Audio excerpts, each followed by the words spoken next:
Hello friends, welcome back my YouTube channel.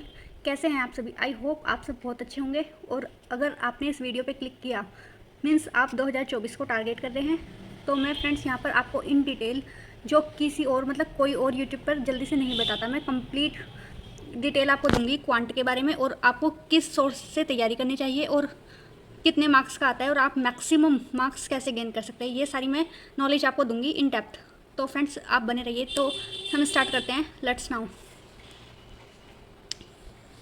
तो friends मैं यहाँ पर सबसे पहले बात करती हूँ क्वांट की। क्वांट में हम बात करेंगे स्पीड मैथ होता है, डीआई और अर्थमेटिक, 3 पोर्शन होते हैं और तीनों की अपनी अपनी अलग अलग वैल्यू है और तीनों ही मोस्ट इंपॉर्टेंट है। अगर हम एक को छोड़ के एग्ज़ाम को क्लियर करने की सोचे तो ये इम्पॉसिबल है बैंक के एग्ज़ाम में। तो फ्रेंड्स मैं सबसे पहले स्पीड मैथ की बात करती हूँ।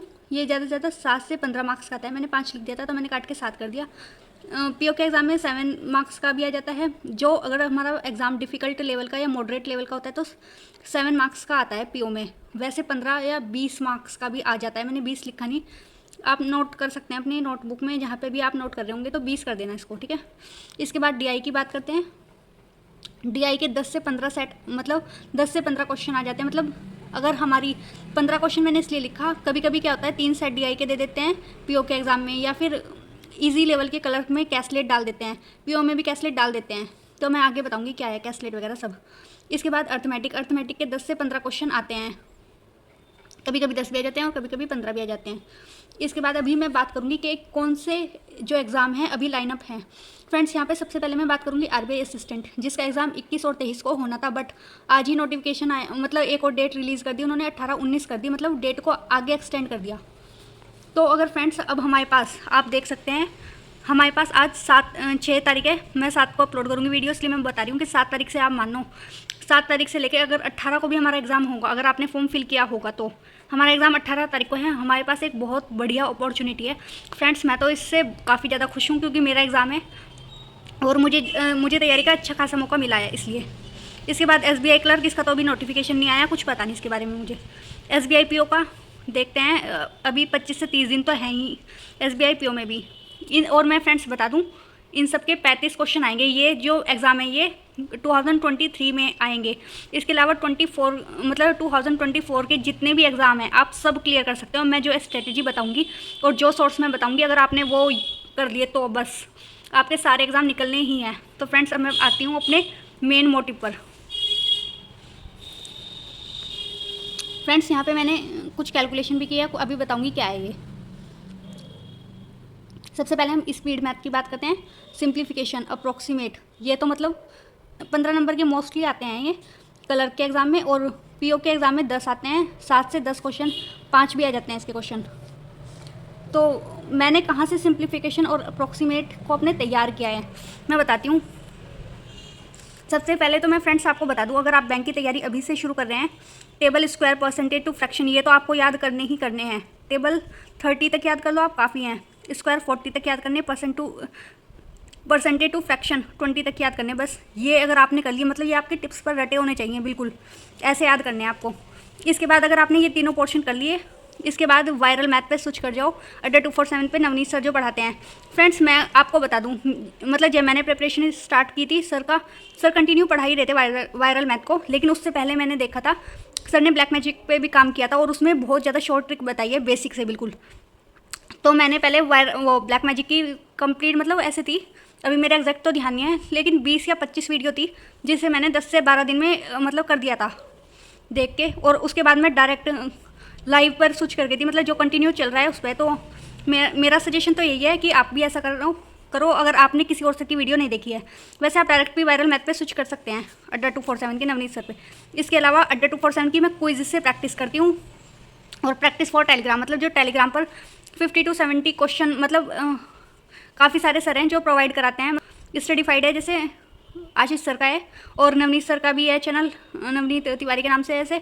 ऐसे शांतनु सर का भी है। तो काफ़ी सारे चैनल हैं, आपको आराम से काफ़ी सारे सिंप्लीफिकेशन बंडल में मिल जाएंगे, 1000+ ही मिलेंगे। इसके अलावा अगर आपने ये कर दिया इतना, ये तो आपको डेली करना है। इसके अलावा क्वाड्रेटिक इक्वेशन आती है, ये भी स्पीड मैथ का पार्ट है। फ्रेंड्स हमने बचपन में जो क्वाड्रेटिक इक्वेशन की है वे हमने बड़े ही लॉन्ग मेथड से करी है, क्योंकि हमें वहाँ पर कॉपियाँ भरनी होती थी। लेकिन यहाँ ऐसा कुछ नहीं है, यहाँ पे हमें बहुत शॉर्ट ट्रिक में करनी है। तो फ्रेंड्स मैंने जिससे की थी, मैंने शांतनु सर से पढ़ा हुआ है। मैं बता दूँ आपको, अड्डा 247 पे शांतनु सर, मैंने उनका 0 to हीरो देखा था। उसके बाद मैंने दक्ष ज्वाइन किया था और मैंने रैंकर से भी पढ़ाई की है। इसके अलावा मैं बता दूं आपको मैं सजेशन करूंगी कि आप शांतनु सर की देख सकते हैं, इसके अलावा आशीष सर की देख सकते हैं। और इसके अलावा इसमें ज़्यादा कुछ नहीं है, तो आप बस प्रैक्टिस करो। 20 to 30 क्वेश्चन को डेली प्रैक्टिस करो बस। इसमें तो यही इसका रामबाण उपाय है अगर आपको अच्छे नंबर लाने हैं तो। इसके अलावा नंबर सीरीज़, फ्रेंड इसमें ऐसा कुछ नहीं है कि कोई लॉजिक होगा या समझना, लेकिन आपको पता होना चाहिए। एक बार तो वीडियो आप आशीष सर की देख सकते हैं, शांतनु सर की देख सकते हैं, नवनीत सर की देख सकते हैं, किसी भी सर की आप देख सकते हैं। प्लस प्रैक्टिस, इसमें फ्रेंड इसमें वीडियो देखने से ज़्यादा प्रैक्टिस की डिमांड है, इसलिए 40 to 50 क्वेश्चन अगर आप डेली कर दोगे तो आपका काम हो जाएगा। और इसमें मिसिंग नंबर और रॉन्ग नंबर दोनों आते हैं। जब आप वीडियो उन सर की देखोगे तो आपको पता चल जाएगा मिसिंग नंबर सीरीज़ क्या होती है और रॉन्ग नंबर सीरीज़ क्या होती है। इसके 5 क्वेश्चन आते हैं और क्वाड्रेटिक के भी अपने 5 क्वेश्चन आते हैं। फ्रेंड्स मैं बता दूँ आपको, जो उसका पीओ का एग्ज़ाम होता है, या तो अप्रोक्सीमेशन आता है और नंबर सीरीज़ आती है, या अप्रोक्सीमेशन और क्वाड्रेटिक, ऐसे करके मिक्स क्वेश्चन आते हैं। कभी भी एक साथ मतलब तीनों तो मैंने रेयर ही देखे हैं। पीओ में तो क्लर्क में आ जाते हैं तीनों। इसके बाद हम स्विच करते हैं अपने सेकंड सेगमेंट, जो मैंने यहाँ पर बताया था डीआई, तो मैं भी बताती हूँ। फ्रेंड डीआई पे जाने से पहले मैं आपको एक और चीज़ दिखाती हूँ जो हमें करना चाहिए डीआई से पहले। यहाँ पर मैं बात करूँगी अर्थमेटिक के 3 टॉपिक हैं, रेशियो एंड प्रोपोर्शन, परसेंटेज और एवरेज। इन तीनों टॉपिक को मतलब डीआई पे आप बाद में स्विच करना, पहले आप इन तीनों टॉपिक को अपने कर लो। ये आप 0 to हीरो शांतनु सर की वीडियो से कर सकते हो या आशीष सर की। तो मैंने तो 0 to हीरो और जैसे मैंने बताया था दक्ष से, मैंने तो ये वहाँ से कवर किए थे। तो मुझे मतलब शांतनु सर के अलावा फिर मुझे कोई और स्विच करने की ज़रूरत नहीं पड़ी थी। मैंने जब इन तीनों टॉपिक को कर दिया था फिर मैं डीआई पे आ गई थी। फ्रेंड्स मैं बता दूं मैंने डीआई कहाँ से की है। मैंने शांतनु सर से नहीं पढ़ी थी, मैंने आशीष सर की वीडियो देखी थी जो 12 घंटे की होती है। और फ्रेंड्स सही बताऊं तो मेरा कॉन्फिडेंस एक्सट्रीम लेवल पे आ गया था डीआई को करने के बाद। 12 घंटे की वीडियो देखना आप, उसमें कैसलेट भी है, डीआई भी है, और सर ने इतने अच्छे से बताया है। Bar graph, line graph, tabular DI, pie chart, caselet, और मिसिंग सीरीज़ भी होती है एक, और अदर क्वेश्चन, या फिर वेरिएबल बेस जो मैंने लिखा नहीं है, अदर क्वेश्चन में आ जाएगा वेरिएबल बेस। तो फ्रेंड्स आप यहाँ से डीआई अच्छे से कर सकते हैं। आप यूट्यूब पर सर्च मारना आशीष सर की 12 आवर्स की वीडियो एकदम आ जाएगी डीआई और कैसलेट की। इसके अलावा मैं अब अर्थमेटिक पे स्विच करती हूँ। अर्थमेटिक पे जैसे फ्रेंड्स मैंने बताया है रेशियो, प्रोपोर्शनल, परसेंटेज और एवरेज। फ्रेंड ये तो एकदम बेस है पूरी अर्थमेटिक का।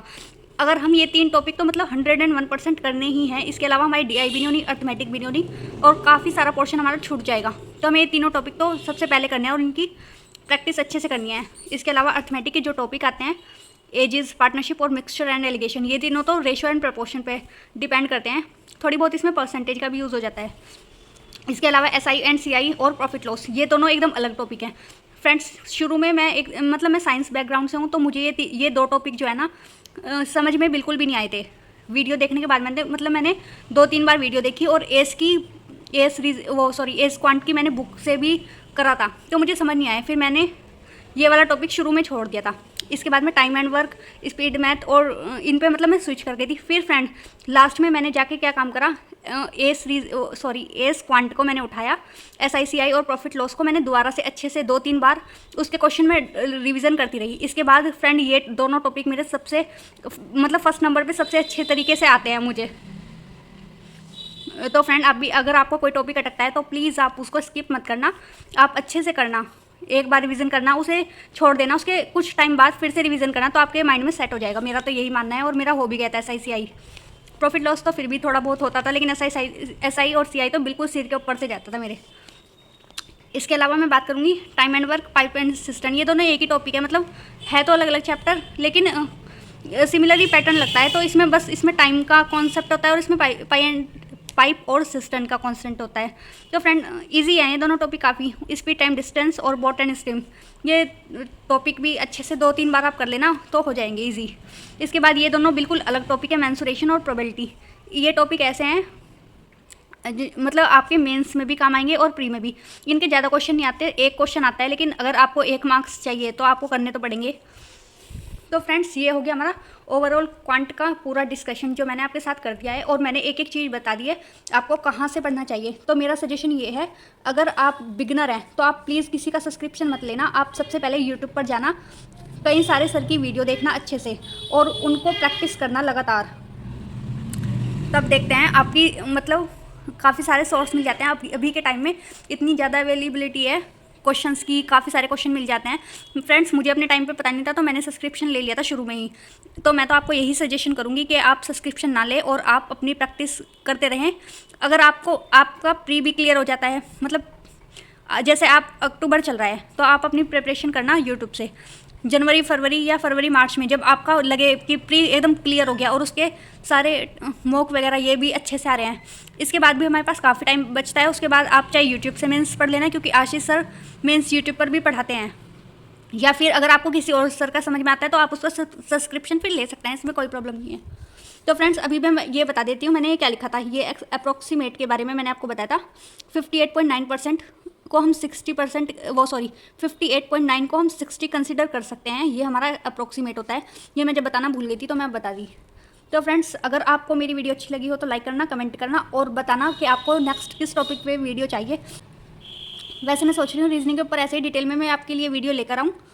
तो friends thank you so much, bye bye.